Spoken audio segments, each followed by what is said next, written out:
તો રાજ્ય પોલીસ વડા વિકાસ સહાયના 100 કલાકના અલ્ટિમેટમ બાદ સુરત પોલીસ પણ હવે એક્શન મોડમાં આવી ગઈ છે।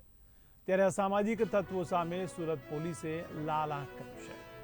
ત્યારે રાજ્ય પોલીસ વડાની અસામાજિક તત્વોની યાદી તૈયાર કરવાની સૂચના બાદ સુરત પોલીસે પણ અસામાજિક તત્વોનું લિસ્ટ તૈયાર કર્યું છે।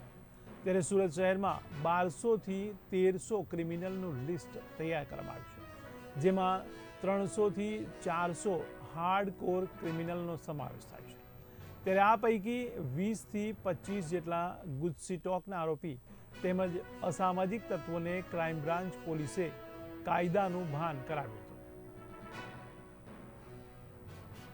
ડીજી સાહેબ દરમિયાન 100 કલાકની અંદર ગુજરાત પોલીસને એક ટાર્ગેટ આપવામાં આવ્યો હતો કે અસામાજિક તત્વો કે જે body offence, property offence, organise ક્રાઇમમાં અલગ અલગ ગુનાઓમાં સંડોવાયેલા આવા માણસોને આઈડેન્ટિફાઈ કરી એમના વિરુદ્ધ એક્શન લેવા માટે સુરત ક્રાઇમ બ્રાન્ચ દ્વારા એક લિસ્ટ તૈયાર કરવામાં આવ્યું છે, જેમાં 1200થી 1300 માણસો જેટલા અસામાજિક તત્વો, જેમાં 300થી 400 હાર્ડકોર ક્રિમિનલ અને બીજા બોડી ઓફેન્સના અને પ્રોપર્ટી ઓફેન્સના અન્ય આરોપીઓને આઈડેન્ટિફાઈ કરવામાં આવ્યા છે। એમાંથી આજ 20-22 આરોપીઓને અહીંયા લાવવામાં આવ્યા છે, એમની પૂછપરછ ચાલુ છે અને એમના વિરુદ્ધ એક્શન લેવાની કાર્યવાહી કરવામાં આવી છે।